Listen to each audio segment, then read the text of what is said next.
back. It's another edition of the Orange Bloods Texas Football YouTube channel. I'm Geoff Ketchum, joined by Anwar Richardson. Do us a favor, hit the little like button if this video entertains you even a smidge, just for us, like a little solid.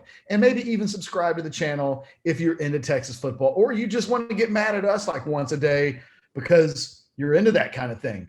Anwar, we're talking recruiting a little bit today in the form of a Austin area kicker who really nobody has known.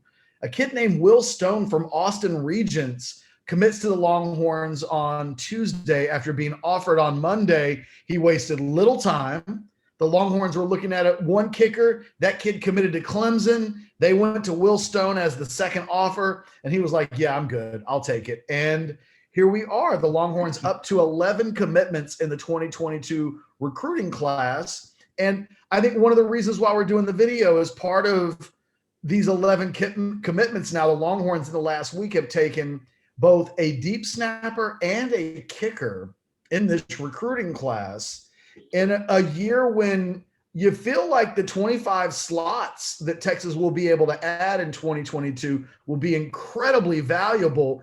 It speaks to the importance of special teams in the Steve Sarkisian program.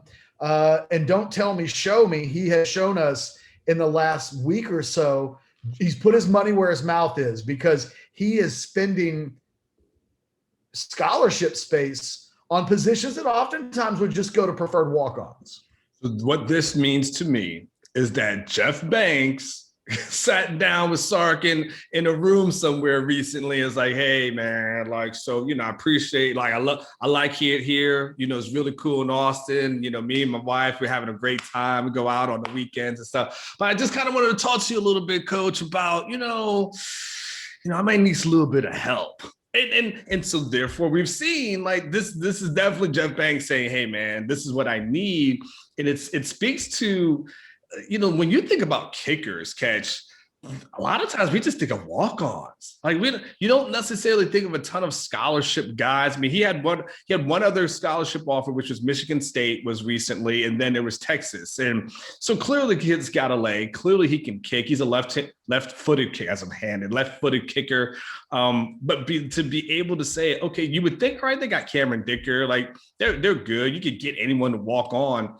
The fact that they use up, like to your point, Catch, a valuable commodity like a scholarship on a kicker, which, by the way, a lot of times in college football, it just seems like a coin toss to me.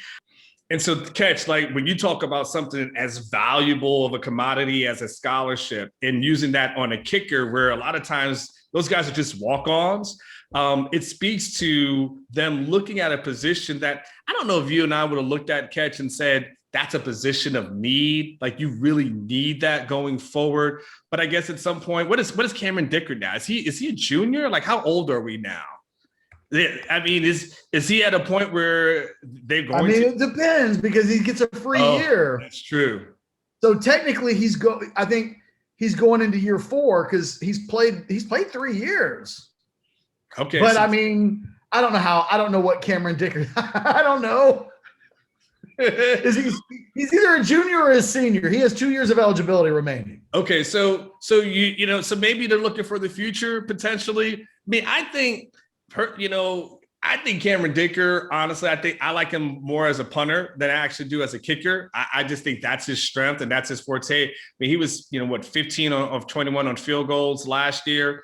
But I thought he was really good as a punter. I really liked him like that, but they've clearly, Jeff Banks is not one of these guys that's just a PE teacher, right? He's just not the guy just rolling out the balls and you guys do what you want. He clearly has an eye for it, clearly has an eye for what they need. And clearly they're going in this area of special teams where scholarships are a commodity. And, Catch, I just got a question for you. When you have guys like this, like long snappers and kickers, how does that affect your recruiting rankings? Because you normally you're looking for those guys at that 5.8 star type of thing. When you get guys that aren't ranked, how does that actually affect your rankings? It's a good question. And the way Rivals addresses it is they take into account the top 20 guys in any recruiting class. So in a world where Texas takes, let's say, 23 high school or junior college commitments in this class, then the bottom 3 guys don't count in the rankings. So potentially he won't factor in the final, neither he or the St. Louis kid that is suddenly committed to the Longhorns as a deep snapper. Those 2 players will almost certainly be the 2 lowest committed players in this class. And as long as the Longhorns take more than 22 high school or junior college kids in, he won't count towards the way Rivals accumulates their rankings. But for now, he will. For now, both he and the deep snapper, both of whom will, like he currently, this kid doesn't have, Will Stone isn't rated by Rivals. He's not rated by 24/7. He's not rated by ESPN. They will assign him 2 stars. And eventually what it will mean is that until Texas gets above that certain threshold, at least in the Rivals rankings, it brings the average star per prospect down. It over time would probably impact slightly the overall team ranking, but Rivals has it set up so that in the end, kickers and punters and deep snappers aren't supposed to really impact the recruiting rankings for this kind of exact reason. It does somewhat skew the numbers. Okay, that makes sense. I was just kind of, wondering. So they'll sign him 2 stars because he's committed. Is there any way, this is a fascinating question, right? I've never thought about this. Can he get bumped to a 3-star? And if he's bumped to a 3-star, what would the judgment be? Because he's not necessarily going to a Rivals camp, right?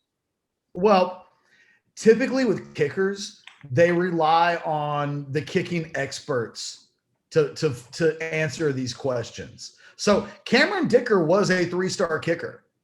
If you go back to Cameron Dicker as a high school prospect, the Longhorns signed him back in 2018. He's a guy that was rated, I think he had to have been he was a 5.53 star, which means he was the only, he was the lowest possible 3-star that Rivals could make him. But they'll go off of the kicking experts and their rankings. And a lot of times the top national guys will get 3 stars. Justin Tucker was another guy that back in the day had 3 stars, except Justin Tucker, I believe, is the last kicker that I actually ranked as a state top 100 guy. Oh, wow. Yeah. Once upon a time, there was an occasional kicker or 2 that might make a state top 100 list. For me, Justin Tucker did that. It's interesting. I think maybe the thing that I'm most curious about, there are 2 elements of this commitment. One, Texas took a kicker last year. So they took Isaac Pearson from Melbourne, Australia fairly recently. I mean, that's a guy that is supposed to become, he just showed up on campus, and the expectations are that he's going to be a guy that, they offered him and put him on scholarship for a reason. And he's a guy that, let me see, when did they add him into the class? I guess he would have been a Herman guy. He committed last May. So he shows up as 1 kicker. Now you've added Will Stone, and you still have Ryan Bushevsky and Cameron Dicker on scholarship, and both of those guys still have multiple years of eligibility remaining. So you're in a position where you're going to have 4 scholarships starting next season, unless one of those 2 guys leaves. Typically, you don't ever want to have more than 2 kickers on scholarship, because if you have more than 2, it means some guy's just sitting on the bench doing nothing, using up a scholarship. Texas, as it stands, will go in unless Cameron Dicker finishes this season and says, and look, I don't think anybody's asked Cameron Dicker, hey, what are your pro plans? But there is a world where Cameron Dicker is a senior this year, competes for all Big 12 honors, and goes off to the NFL and tries to make it as a rookie free agent somewhere. And then suddenly Texas next year maybe has 3. We don't really know what Ryan Bushevsky's situation is because he's coming off of an injury. But this is a lot of scholarship space being taken up by kickers and deep snappers, it's way more than I think is usual. And it's interesting because after they got the commitment from the deep snapper, I reached out to my Alabama guys and was like, hey, is this a Saban thing? Have I just not noticed over the years that Nick Saban takes a bunch of kickers and deep snappers because he values special teams that much? And they're like, no, man, Nick Saban is not trying to corner the kicker, punter, and deep snapper market for recruiting. He would rather give those numbers out to athletes. This isn't an Alabama thing. This is a Steve Sarkisian and his staff thing. It is curious because, you know, Texas will get to a point at some point next year where there may be a transfer that they were interested in or would have had an interest in. Maybe next year's Keelan Robinson shows up and wants to commit to Texas and they don't have the space. And part of the reason they don't have space is because they've allocated so much of their resources towards special teams. And a year from now, they could have as many, although I guess Cameron Dicker next year wouldn't count against the scholarship. I don't know. Like, I don't know how that works. He would technically be a super senior, right? But he's not a super senior now. He's going to have 2 senior seasons. This is part of this world that the NCAA has created for itself with the COVID exceptions that a lot of people don't know the answers for. And I don't know that I do either. We would normally be talking about Cameron Dicker as a senior this year, but maybe he wants to, maybe he's not good enough to go to the NFL. Maybe he wants to stick around. I don't know. It just food for thought as we spend way too much time probably talking about kickers. Hey, at least we're mentioning their names. I mean, give them some credit. Tom would never mention their names, kicker or punter. So at least they're getting more recognition and love now than they have over the last 4 years. Yeah. Hey, real quick. Yeah. Just for a little bit of history lesson. Up until now, in the history of Texas football, since 2002, Rivals is signed in the Rivals modern era. Texas has signed 8 kickers. Okay. And you know how you were like, God, I think a kickers is pretty hit or miss. Let's go through the names real quick, okay? All right. In 2021, last year, they signed Isaac Pearson. He just showed up on campus. In 2018, they signed Ryan Bushevsky. In 2018, they also signed Cameron Dicker. So Herman, in his first full recruiting class, went punter kicker. Mm-hmm. The year before, in 2017, they signed Joshua Rowland. Never really happened for him. In 2012, they signed Nick Jordan. Never really happened for him. In 2010, they signed William Russ. He was okay. In 2008, they signed Justin Tucker, potentially an NFL Hall of Famer. Potentially, yeah. And in 2006, they signed Hunter Lawrence, who was a very good college kicker and made one of the biggest kicks in school history when he made the field goal against Nebraska in the 2009 Big 12 championship game. So Texas has been very hit or miss with kickers, but when they hit, they've really hit. When they've missed, they've had some guys just be complete non-factors. It is interesting that the 2 previous guys from Austin at place kicker that Texas has signed are Cameron Dicker and Justin Tucker. And even if you don't think that Cameron Dicker is the best college kicker of all time, I think he's been more than successful as a scholarship kicker. Like, he's paid for his scholarship. He and Justin Tucker have a weird kicking thing going. Maybe the kicking position in Austin is like the quarterback position. You don't want to miss out on Austin kickers. What happened? So the last thing, what Nick Rose, was he a walk-on and then got a scholarship? Yep. And he was in the NFL for a few years, actually. He did. Look, I mean, more times than not, schools, including Texas. I mean, Texas has taken scholarship kickers, but after 2008, you go a full decade without a scholarship kicker at Texas making a dent in the program. So, I mean, it's one of the reasons why when I did an evaluation of him in my instant analysis on Orange Bloods, there wasn't a whole lot I could say. He's left-footed. He's 6 foot, 170 pounds. Mm-hmm. And I'm in no way, shape, form, or frame of mind to be able to tell you whether or not he's going to make it or not. And I don't think Sarkisian is either. They really are leaning on, because most college kick, Mac Brown was never an expert. He loved him some special teams. He wasn't an expert on kickers. Kickers don't participate in practice.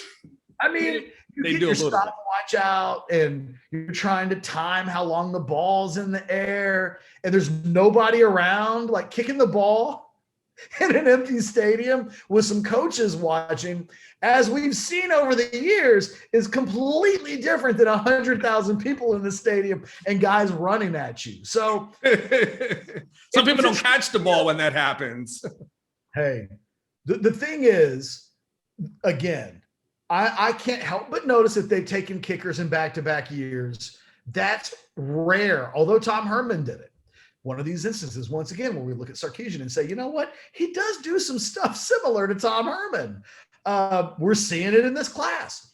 But the fact that they are taking special teams so seriously, every coach says it, when a guy's dedicating a portion of his scholarships the way Sarkisian will be to special teams, again, it's putting his money where his mouth is. And you don't think Sarkisian knows he might need 2 scholarships next summer, that he might not need 2 big-time recruits, or he might not need 2 transfers? He's a smart guy, that he has that information, and he's still saying, nope, these 2 guys have to be a priority for us. I think they know their program better than we do. They see their kickers every day. I'll trust him on this. It is a bit curious, though. I guess Sarkisian isn't expecting Texas to win every game by 25 points, and they just have an offensive lineman run straight and kick extra points. That's why Nick Saban doesn't recruit kickers. He's like, we don't play in games that are ever close enough to need one. The only time I can remember his team ever needing a field goal, they tried to kick a field goal and Auburn returned it for a touchdown, and they lost the national championship because of it. So, yeah. Matter of fact, I don't remember Alabama ever kicking. Do you? I just remember touchdowns. I mean, I'm sure they do, but I can't